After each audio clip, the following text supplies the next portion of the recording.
ఈ రోజున హైదరాబాద్ లో ఉండలేని పరిస్థితి మీకు ఎవరు కూడా, నేను అనుకుంటా మీ రిపోర్టర్స్ ఎవరికి కూడా ఈ రోజున సొంత ఫ్లాట్ కూడా లేదని నేను అనుకుంటున్నాను. అద్దె గొప్పలో ఉండాల్సిన అవసరం ఎవరి కోసం? ఈ నగరాల నిర్మాణం కార్పొరేట్ సంస్థల కోసమా, మీకోసమా?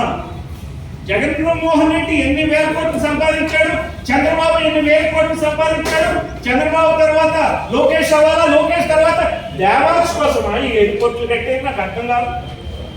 మిగిలిన ప్రజలందరూ ఏమవుతారు? అక్కడ ఉన్నటువంటి 10-12 గ్రామాల్లో ఉన్నటువంటి ఎస్సీ ఎస్టీ బీసీ రైతు కూలీలందరూ పరిస్థితి ఏంటి చెప్పండి? వాళ్ళు కాంగ్రెస్ లాగా ఉండాలా ఇవి డెవలప్ చేసే వరకు? ఆ ఇల్లు ఖాళీ చేసుకోవాలా? ఏ రకమైన అభివృద్ధి ఇది? ఎక్కడికి పోతున్నారు? ఇది కాదన్నట్టు విద్యా సంస్థలకు కూడా ఇస్తారట.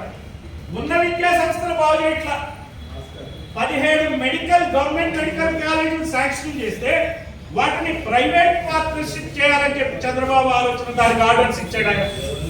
గవర్నమెంట్ మెడికల్ కాలేజీలు లేకపోతే ప్రైవేట్ మెడికల్ కాలేజీలు కావాలంటే ప్రతి వ్యక్తి ఒక మెడికల్ సీట్ కావాలంటే కోట్ల రూపాయల డొనేషన్ కట్టుకోవాలంటే ధనికులే చదవాలా, పేదవాళ్ళు చదివే ప్రసక్తే లేదు. అందువల్ల విద్యా సంస్థలు పెడితే ఏ విద్యా సంస్థకి ఇస్తారు ఈ ల్యాండ్? ఆ విద్యా సంస్థ మళ్ళీ ప్రైవేట్ విద్యా సంస్థనే, మళ్ళీ వాళ్ళు క్యాపిటేషన్ ఫీజు వసూలు చేస్తారు.